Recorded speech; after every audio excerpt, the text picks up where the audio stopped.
Hi everyone. तो आज की क्लास में हम स्टार्ट करेंगे जो चैप्टर 4 हमने क्वाड्रेटिक इक्वेशन किया था उसके कुछ एग्जांपल्स। और इससे पहले के जो एग्जांपल्स है, एग्जांपल 12 से पहले के जो एग्जांपल्स है, इससे पहले वीडियो में मैंने आपको करवाया हुआ है। तो देखो, समझने की कोशिश करो एग्जांपल 12 में क्या गिवन है, आपको फाइंड क्या करना है। सबसे पहले देखो, अ रेक्टेंगुलर पार्क, एक रेक्टेंगुलर पार्क है, is to be design whose breadth is 3 centimetre less than its length. जो ब्रेथ है रेक्टेंगुलर पार्क का वो क्या है, 3 सेंटीमीटर लेस है किससे, लेंथ से। तो यहाँ पे आपको फिगर जो है, मैंने जो ये ड्रॉ किया हुआ है, ये फिगर आपको पेपर में दिया हुआ मिलेगा, क्योंकि एनसीईआरटी का क्वेश्चन है और एनसीईआरटी वालों ने पहले से ही फिगर दिया हुआ है, इसलिए हमने इस फिगर को ड्रॉ किया हुआ है। तो इन्होंने क्या कहा है, ब्रेथ जो है लेंथ से 3 सेंटीमीटर कम है, तो ब्रेथ को इन्होंने किससे कंपेयर किया है, ध्यान से समझो आप, लेंथ से कंपेयर किया। तो आप क्या करोगे, ये जो लेंथ है इसे हमने x मान लिया, ये x मीटर का होगा, ठीक है। अगर लेंथ आपका x मीटर का होगा तो ध्यान से समझो, जो ये ब्रेथ है, ब्रेथ के लिए इन्होंने क्या बोला था, उस breadth is 3 centimetre less than its length, length से 3 सेंटीमीटर कम। तो ब्रेथ क्या हो गया, अगर लेंथ x है तो ब्रेथ क्या होगा आपका x माइनस 3 मीटर, ठीक है। Now its area is to be 4 square meter more than the area of the park that has already in the shape of isosceles triangle। इसका जो एरिया है रेक्टेंगल का, रेक्टेंगुलर पार्क का जो area है वो आइसोसेलेस ट्रायंगल के area से क्या है, 4 मीटर आपका ज्यादा है, ठीक है। कोई बात नहीं, अब आगे देखो क्या गिवन है आपके पास, has to be design in the shape of isosceles triangle, जो आइसोसेलेस ट्रायंगल के शेप में है, with its base as the breadth of the rectangle. जो आइसोसेलेस ट्रायंगल उसका जो बेस है वो क्या है, ब्रेथ। अगर ये देखो ब्रेथ है रेक्टेंगल का, तो ये भी ब्रेथ होगा, ये तो ऑब्वियस सी बात है। मींस ये जो ब्रेथ है आपके पास, ये भी क्या है, अगर ये x माइनस 3 है तो ये भी आपका क्या होगा, x minus 3। And it's altitude, altitude भी दिया हुआ है आइसोसेलेस ट्रायंगल का, दैट इज 12 मीटर। एल्टीट्यूड का मतलब ये परपेंडिकुलर, ये क्या गिवन है आपके पास, 12 मीटर। अब देखो हम कैसे सॉल्व करेंगे इस टाइप के क्वेश्चंस को। रिलेशन क्या दिया था इन्होंने, कि जो लेंथ है, लेंथ से 3 सेंटीमीटर कम ब्रेथ है, और उस रेक्टेंगुलर पार्क का जो एरिया है आइसोसेलेस ट्रायंगल के एरिया से 4 मीटर स्क्वायर ज्यादा है। तो हम क्या करेंगे, सबसे पहले दोनों का एरिया फाइंड करेंगे। तो एरिया ऑफ रेक्टेंगुलर पार्क, हम क्या फाइंड करने वाले, पहले एरिया ऑफ रेक्टेंगुलर पार्क। तो आप एरिया ऑफ रेक्टेंगुलर पार्क कैसे फाइंड करोगे, देखो एरिया ऑफ रेक्टेंगुलर पार्क, तो एरिया ऑफ रेक्टेंगुलर पार्क क्या होगा आपका, लेंथ इनटू में ब्रेथ, लेंथ इनटू में ब्रेथ, और लेंथ हमारे पास क्या है, x मीटर, तो x इनटू में ब्रेथ क्या है आपके पास, x माइनस 3, ठीक है। अब आइसोसेलेस ट्रायंगल, अब आइसोसेलेस ट्रायंगल का अगर आप एरिया पूछा जाए आपसे, तो आइसोसेलेस ट्रायंगल का एरिया क्या होगा, जो area of right angle triangle होगा। तो एरिया ऑफ आइसोसेलेस ट्रायंगल कैसे फाइंड करोगे, हाफ बेस इनटू में हाइट। तो बेस क्या होगा इसका, x माइनस 3। क्यों होगा x माइनस 3, क्योंकि उन्होंने कहा था कि आइसोसेलेस ट्रायंगल जो है आपके रेक्टेंगुलर का जो ब्रेथ है वही उसका बेस है। तो area of isosceles triangle, area of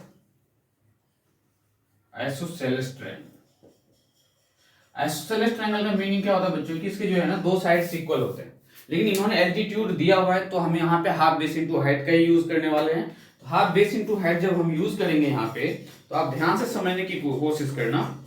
देखो आपके पास क्या है, हाफ बेस क्या आपके पास, x माइनस 3 इंटू में एल्टीट्यूड, एल्टीट्यूड का मतलब परपेंडिकुलर का मतलब और हाइट का मतलब, तीनों का सेम मीनिंग है। तो यहाँ पे हम x माइनस 3 इंटू में एल्टीट्यूड क्या है, 12, ठीक है। अब हम इन दोनों के एरिया को कंपेयर करने वाले हैं, कैसे, तो x इंटू में x minus 3 equals to half of x minus 3 into में 12। क्वेश्चन में क्या गिवन था, अगर ध्यान से समझने की कोशिश करो आप, तो क्वेश्चन में बोला था कि जो एरिया ऑफ रेक्टेंगुलर पार्क है क्या है, वो आइसोसेलेस ट्रायंगल के एरिया से 4 मीटर स्क्वायर ज्यादा है। मींस इसका जो एरिया है किसका, रेक्टेंगुलर पार्क का एरिया, वो किसके एरिया से ज्यादा है, आइसोसेलेस ट्रायंगल के एरिया से। देखो यहाँ पे ध्यान से देखो, its area is to be 4 square metre more than the area of the park that is in the shape of isosceles triangle. Means isosceles triangle के एरिया से जो है एरिया ऑफ रेक्टेंगल 4 ज्यादा है। तो जब हमने यहाँ पे दोनों को कंपेयर किया है, इसका एरिया ज्यादा है, मीन्स हम इसमें ऐड नहीं करेंगे, हम 4 इसमें ऐड करने वाले हैं। ध्यान से समझो, या तो आप 4 इसमें से सब्ट्रैक्ट करो।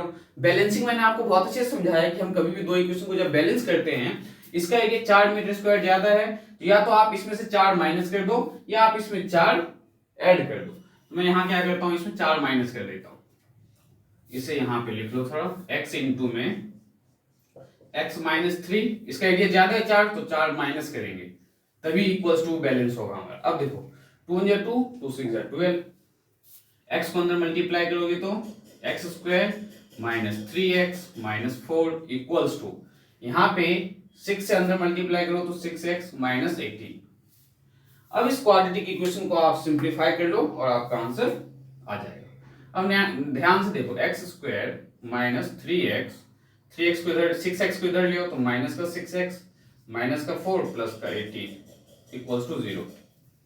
ठीक है, now x square minus 9x और प्लस का 18 में से ये 4 आपका गया तो 14 इक्वल्स टू 0। ये जो रिक्वायर्ड क्वाड्रेटिक इक्वेशन है, इस क्वाड्रेटिक इक्वेशन को हमें सिंप्लीफाई करना है। तो इस क्वाड्रेटिक इक्वेशन को देखो हम कैसे सिंप्लीफाई करने वाले हैं। हमें पता है a इक्वल्स टू क्या है 1, b equals to minus 9 and c equals to 14। d निकालेंगे हम, क्योंकि हम यूज करने वाले हैं quadratic formula, b square minus bracket में 4ac equals to b square means minus 9 का स्क्वायर माइनस 4 इंटू में a क्या है 1 और c क्या है 14, तो 9 का स्क्वायर 81 माइनस टाइम्स 14 4 जा 56,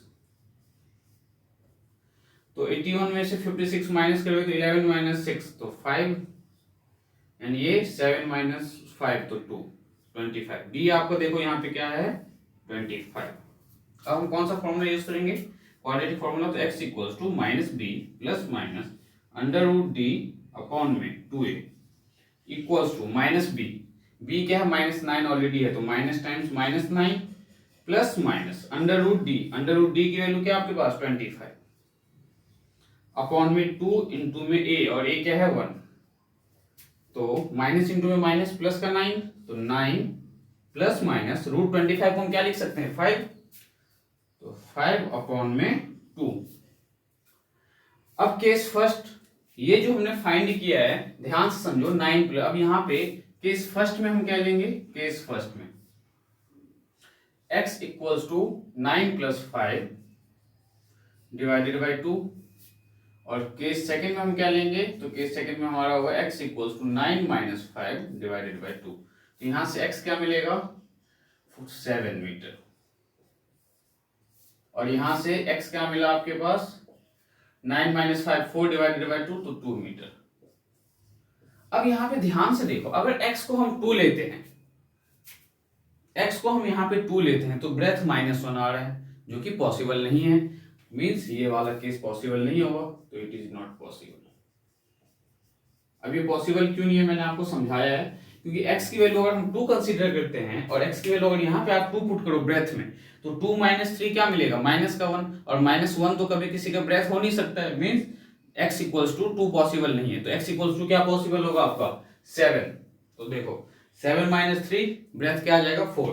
आपको फाइंड क्या करना था इसमें, find the rectangular part is to be design, हमें इसमें क्या फाइंड करना था,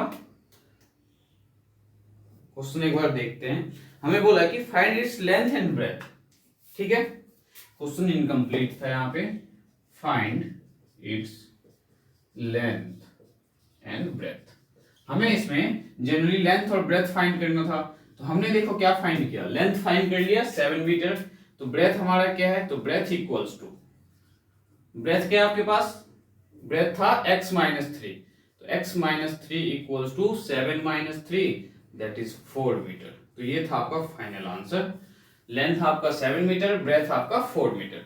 तो ये था आपका एग्जांपल 12 का सॉल्यूशन। अब हम नेक्स्ट एग्जांपल करेंगे,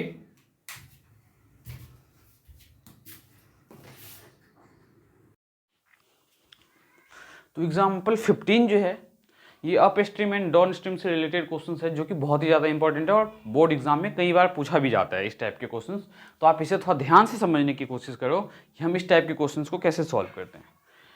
गिवन क्या देखो, a speed boat whose speed a motor boat whose speed is 18 kilometre per hour in still water. एक मोटर बोट है जिसकी स्पीड क्या है, 18 किलोमीटर पर आवर है, किसमें, स्टिल वाटर में।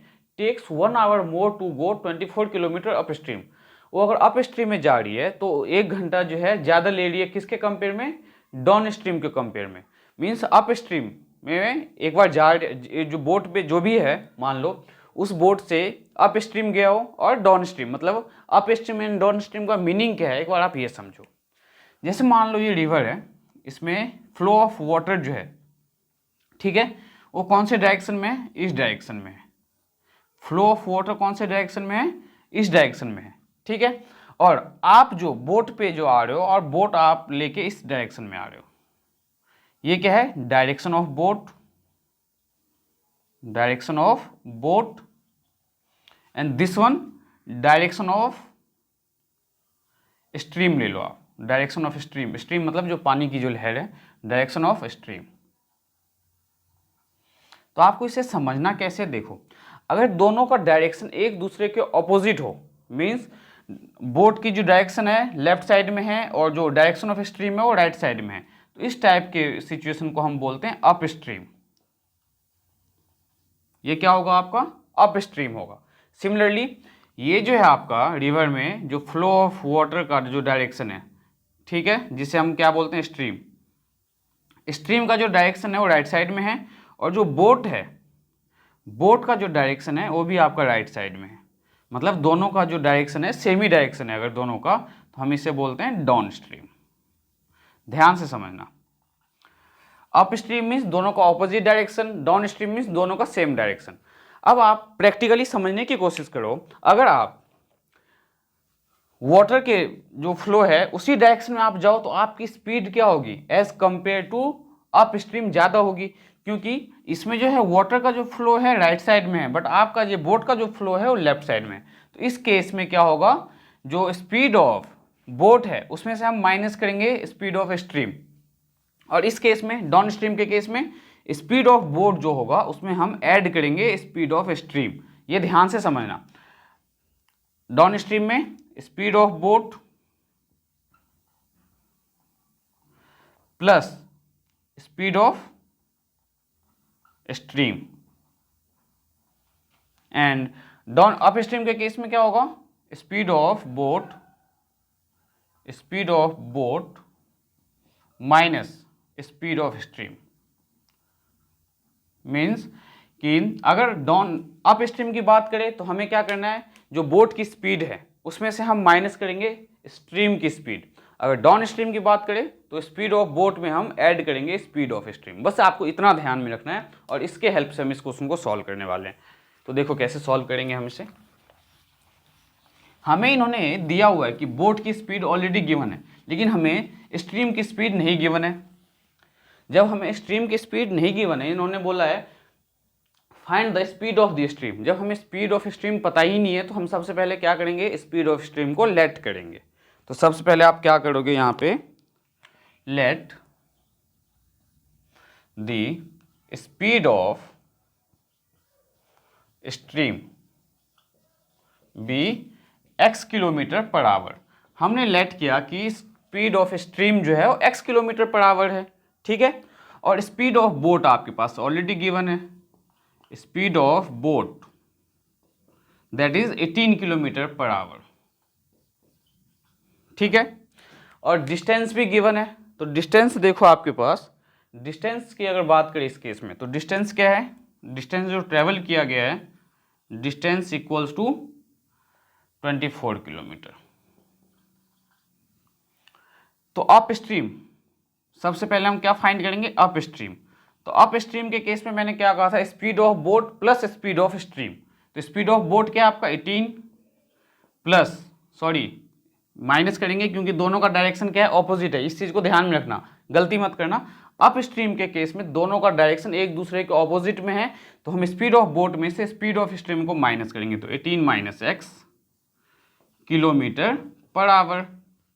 और डाउन स्ट्रीम में स्पीड क्या होगा, दोनों का स्पीड ऐड होगा, that means 18 plus speed of stream kilometre per our. अब एक बार क्वेश्चन को आप वापस से रीड करो, क्या गिवन है और कैसे फाइंड करोगे। A motor boat whose speed is 18 kilometre per hour in still water takes 1 hour more. अब देखो, जब अप स्ट्रीम की स्पीड कम है तो ऑब्वियस सी बात है ये इसके कंपेयर में ज़्यादा टाइम लेगा, क्योंकि इसमें क्या है, स्पीड ऑफ स्ट्रीम और स्पीड ऑफ बोट दोनों का सेम डायरेक्शन में है तो जल्दी पहुंचेगा वो। और इसमें क्या है, दोनों का डायरेक्शन ऑपोजिट है, मीन्स जो वाटर का जो फ्लो है वो कहीं ना कहीं अपोज करेगा स्पीड ऑफ बोट को, तो यहाँ पे ये टाइम ज़्यादा ले रहा है as compared to downstream. ठीक है, टू गो 24 किलोमीटर, मतलब 24 किलोमीटर डिस्टेंस जो ट्रैवल किया है उसमें अप स्ट्रीम के केस में उन्होंने 1 घंटा ज़्यादा लिया है। To return the same spot, जहाँ से उसने चलना स्टार्ट किया था, मीन्स जहाँ से उसने डिस्टेंस स्टार्ट किया था कवर करना, वापस से उसी पॉइंट पे आता है। पहले वो अप स्ट्रीम जाता है, अप स्ट्रीम मतलब वाटर के फ्लो के अगेंस्ट जाता है, पानी का जो फ्लो है उसके अगेंस्ट जा रहा है वो, दैट मीन्स अप स्ट्रीम। जब वो वापस से आ रहा है तो पानी के फ्लो के डायरेक्शन में आ रहा है, ठीक है, और वो जल्दी पहुंच रहा है। तो हम यहाँ इस टाइप के क्वेश्चन में हम क्या करते हैं, टाइम फाइंड करते हैं। हम टाइम क्यों फाइंड करते हैं जरा समझने की कोशिश करो आप, क्योंकि यहाँ पे इन्होंने टाइम को कंपेयर किया, इन्होंने बोला टाइम क्या ले रहा हो, 1 घंटा ज़्यादा ले रहा है। तो देखो स्पीड इक्वल्स टू, आपको बहुत अच्छे से पता है, speed equals to distance upon में टाइम, डिस्टेंस अपॉन में टाइम। अब speed equals to distance upon में टाइम जो है, यहाँ पे हम क्या करेंगे, तो स्पीड हमारा इस केस में अप स्ट्रीम के केस में, दोनों केस में हम फाइंड करने वाले हैं। तो पहले यहाँ पे टाइम लिखो आप, टाइम इक्वल्स टू क्या आ जाएगा आपका, डिस्टेंस अपॉन में स्पीड। तो टाइम किसके केस में, हम अप स्ट्रीम के केस में फाइंड कर रहे हैं, तो हम T1 लेट कर लेते हैं इसको, T1 इक्वल्स टू डिस्टेंस क्या किया है उसने 24, और अप स्ट्रीम का स्पीड क्या है 18 माइनस एक्स, तो 18 minus x time T2 down stream के केस में। तो डाउन स्ट्रीम के केस में डिस्टेंस तो उतना ही कवर कर रहा है, क्योंकि वापस से जहां से उसने डिस्टेंस ट्रेवल करना स्टार्ट किया था वापस से उसी पॉइंट पे आ रहा है, दैट मीन्स 24 अपॉन में डाउन स्ट्रीम का स्पीड। तो डाउन स्ट्रीम का स्पीड क्या है 18 प्लस एक्स, तो 18 प्लस एक्स। अब T1 और T2 दोनों को आप इक्वल पुट करो, जैसे कि कंपैरिजन मैंने आपको समझाया हुआ है। स्पीड रिलेटेड क्वेश्चंस भी मैंने सिमिलरली इसी वे में करवाया है, जिससे आपको और अच्छे से समझ में आए। तो 24 अपॉन में 18 minus x equals to 24 upon में 18 प्लस एक्स। अब यहाँ पे देखो क्या बोला गया था हमसे कि अप स्ट्रीम के केस में वो 1 घंटा ज़्यादा ले रहा है, मीन्स अगर आपसे प्रैक्टिकली देखा जाए आपके माइंड में ये आ रहा होगा कि हमें इसमें 1 ऐड करना चाहिए, लेकिन अगर ये ज़्यादा टाइम ले रहा है तो हम इसमें 1 ऐड नहीं करेंगे, या तो हम 1 इसमें सब्ट्रैक्ट करेंगे या हम इसमें 1 ऐड करेंगे, क्योंकि इसकी स्पीड ज़्यादा है तो ये जल्दी पहुँच रहा है। और दोनों का टाइम इक्वल कब हो सकता है, इस केस में अगर ध्यान से देखो आप, ये जो है टाइम 1 घंटा ज़्यादा ले रहा है, अगर इसमें आप 1 ऐड करते हो तो ये इसके इक्वल तो हो नहीं सकता है। तो दोनों को हम बैलेंस कैसे करते हैं, या तो आप इसमें 1 ऐड कर दो, नहीं तो इसमें से आप 1 सब्ट्रैक्ट कर दो। तो हम क्या करने वाले हैं, इसमें 1 ऐड करने वाले हैं। नहीं करना है इसमें 1 ऐड तो आप इसमें 1 सब्ट्रैक्ट कर दो, एक ही मीनिंग है दोनों का। ये प्रैक्टिकली समझने वाली बात है, इसकी स्पीड जो है कम है इसलिए ये ज़्यादा टाइम ले रहा है, और जब ज़्यादा टाइम ले रहा है तो हमेशा क्वाड्रेटिक इक्वेशन हो या लीनियर इक्वेशन इन 2 वेरिएबल हो, जब कभी भी हम दोनों को कंपेयर करते हैं तो हमें ये देखना होता है कि दोनों में से वैल्यू जो है ग्रेटर किसकी है, मीन्स ज़्यादा टाइम कौन ले रहा है। जो ज़्यादा टाइम ले रहा है हम उसमें कभी ऐड नहीं करते हैं, जो कम टाइम लेगा इक्वेशन को बैलेंस करने के लिए हम उसमें ऐड करते हैं। तो अब यहाँ पे आप क्या करोगे, इस पार्ट को इधर ले आओ, तो 24 अपॉन में 18 माइनस एक्स माइनस 24 अपॉन में 18 plus x equals to 1। LCM लेंगे हम यहाँ पे, तो 18 माइनस एक्स इंटू में 18 प्लस एक्स। अब यहाँ 18 माइनस एक्स है तो 24 किससे मल्टीप्लाई होगा आपका 18 प्लस एक्स से, माइनस 24 टाइम्स यहाँ 18 प्लस एक्स है, मीन्स 18 माइनस एक्स से इसको मल्टीप्लाई करना है। उम्मीद करता हूँ इतना तो आपको बेसिक आता ही होगा, इस टाइप में तो आपको दिक्कत नहीं आती होगी यहाँ पे, क्योंकि हमने 18 माइनस एक्स 18 प्लस एक्स का जब एलसीएम लेते हैं तो इनको मल्टीप्लाई करने के बजाय हम मल्टीप्लाई के फॉर्म में लिख देते हैं, जिससे हमें एलसीएम लेने में और इसे डिवाइड करने में दिक्कत नहीं हो। अब इस पार्ट को आपने 18 माइनस एक्स से डिवाइड करते हो, जैसे 1/2 माइनस 1/4, एलसीएम 4 आया। अब आपको नहीं पता तो 2 जब 4 कैसे पता किया आपने, 2 से इसको डिवाइड करके, 2 टाइम्स आया तो 2 से ऊपर मल्टीप्लाई कर दिया हमने। सिमिलरली ये जो फैक्टर्स है इसको हमने 18 माइनस एक्स से डिवाइड किया तो ये कैंसिल हो गया, ये बचा 18 प्लस एक्स, तो 18 प्लस एक्स को 24 से मल्टीप्लाई कर दिया। तो ये सिंपल है, ये तो आपको इतना तो आता होगा। नेक्स्ट देखो 24 को अंदर मल्टीप्लाई करो 18 से, तो 24 को जब हम 18 से मल्टीप्लाई करेंगे तो क्या मिलेगा 24 इंटू में 18,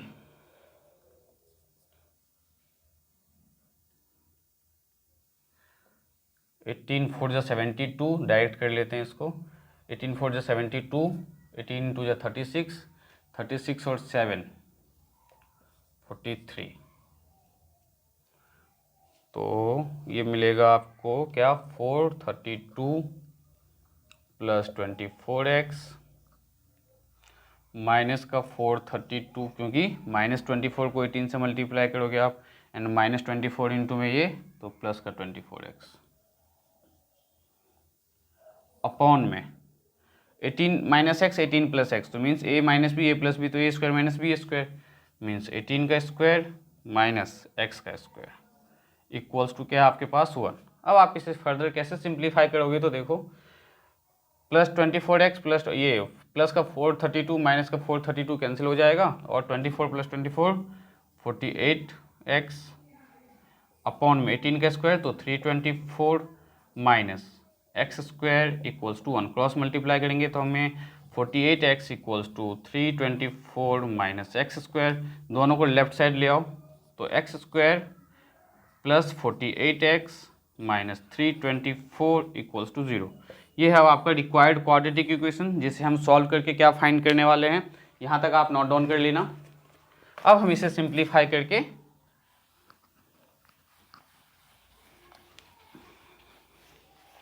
x की वैल्यू फाइंड करेंगे। तो देखो यहाँ पे x की वैल्यू कैसे फाइंड करने वाले हैं। a equals to 1, b equals to, यहाँ पे मैं कोशिश करूँगा कि डायरेक्ट मैं फैक्टराइज कर दूँ, मैं इसको फैक्टराइज करने की कोशिश करूँगा।